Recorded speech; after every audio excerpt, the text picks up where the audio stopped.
Hello guys! Hello Cancer! Welcome dito sa aking channel, Kapalaran 888 Cancer. Alamin natin kung anong messages, vibration, gabay energy para sa lahat. Ito ay general reading. Pwede kang makaresonate, gamitin mo ang iyong intuition sa panonood. So this is general reading para sa lahat ng Cancer.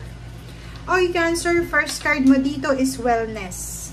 Wellness, the recovery of health and wellness is here. Wow! So, Jade siya. Yung parang Jade dito is, Ace of Wands.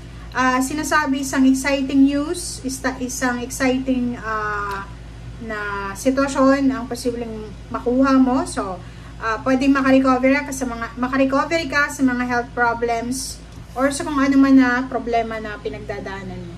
Okay? Thank you, Cancer.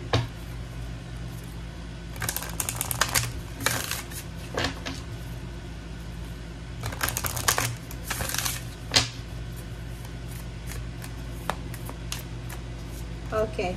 Liberation, freedom. Wow. So, dito sinasabi na posibleng makalaya ka sa kung ano man na stagnation, restrictions, sa takot, pagdududa, or sa kung ano man na pagsisisi na nararamdaman mo. So, pwedeng you are free now from your physical health problems. So, may healing talaga, emotional health, or kung ano man to na freedom na posibleng makuha mo. Pero, yung pinaka-literal dito ang sinasabi ng baraha is all about health and wellness. Pwedeng makarelax ka na.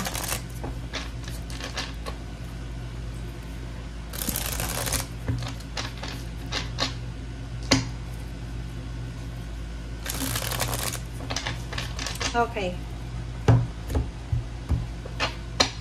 Cancer. Wow! So, yun na nga. Yung una dito na baraha is 8 of Cups.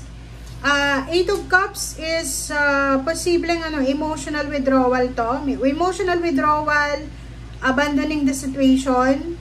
Pwedeng marami kang mga pinagdadaanan sa buhay or pinagdaanan like physical health problems, emotional problems, ganyan ganito. And dito sinasabi ng baraha na makakaalis ka na sa painful and hard na situation na yan, and you're going to the place or to the situation or to the recovery na talagang deserve mo. Pwedeng relationship, masyadong magulo yung relationship mo, intimate, palagi siguro kayo nag-aaway, nagsasagutan, or kung ano pa man. And dito sinasabi ng baraha na wala nang away, or pwedeng ma-resolve nyo yung mga away nyo, yung mga competition, disagreement, or mga misunderstanding. Okay, next card natin. Next card is 5 of Pentacles. So, dito sinasabi na yung mga problema mo sa pera, like may mga financial problems ka, financial problems or stress sa buhay, ay posibleng matapos na sila, 'di ba? Yung mga dito health issues din to. So similar siya sa Jade na sinasabi na recovery from health issues. So dito makaka-recover ka sa financial and the health problems. And 10 of Swords is all about recovery din ng emotional. So kung may mga pinagdadaan ng campaign and heartaches sa puso mo, sinasabi ng barahan na makaka-recover ka. And Chariot, Chariot card sinasabi na posibleng ikaw ay magta-travel, or ikaw ay lilipat ng bahay, or ikaw ay magta-travel sa malayong lugar for work, for business, or for residence. So, comment down below if you resonated.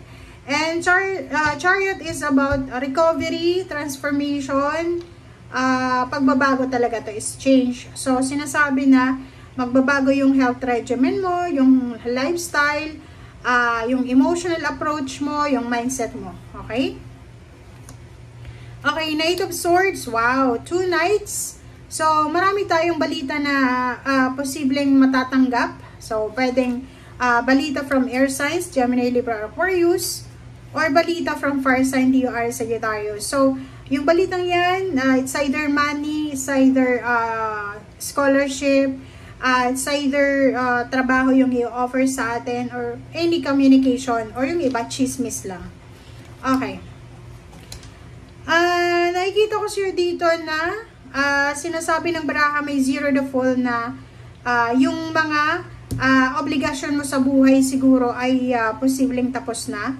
And sinasabi ng baraha na malapit ka ng mag-resign, malapit ka ng mag-retire, malapit ka ng mag-finish contract, parang ganun. So, nakikita ko sa'yo dito na yung mga obligations, duties and responsibilities mo ay pwedeng gumaan na sila sa ngayon kasi pwedeng, yun nga, may recovery. So, like for example, for several months, masyadong gipit ka sa pera. So, panay yung overtime, sidelines mo. But now, sinasabi na isang development, new beginnings, new start na posibleng gagawin mo. Oh, wow. So, dito, sinasabi ng baraha sa'yo, meron ditong Cancer na sobra-sobra siyang excited. Excited yung Cancer na to para sa financial freedom niya. So, or sa trabaho. Pwedeng yung iba excited sa nalalapit nilang retirement, or nalalapit na contract signing, or travel, or kung ano man to na nalalapit na pwedeng magdala sa kanila ng financial freedom. Or pwedeng excited para sa nalalapit na bakasyon. Okay? So, ikaw lang, Cancer, yung makakapagsabi nito.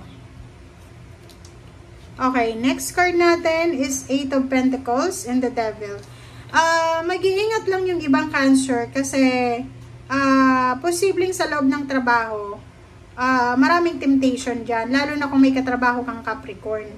Pwedeng i-tempt ka nilang umabsent, mag-half day, or magpa-banjing-banjing lang, yung parang relax lang sa trabaho, na parang hindi mo matapos yung mga gawain mo. So, mag-iingat ka sa mga taong yan na pwedeng lumapit sa'yo. Kasi pwedeng temptation sila, or pwedeng may lihim silang inggit sa'yo, na pwedeng balak nilang sirain yung diskarte mo sa pagtatrabaho.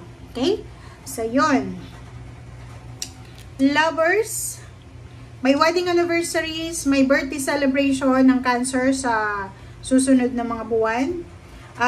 Dito sinasabi ng baraha na sa usaping relationship, nakikita natin dito yung next level na relationship. Oh, tingnan mo.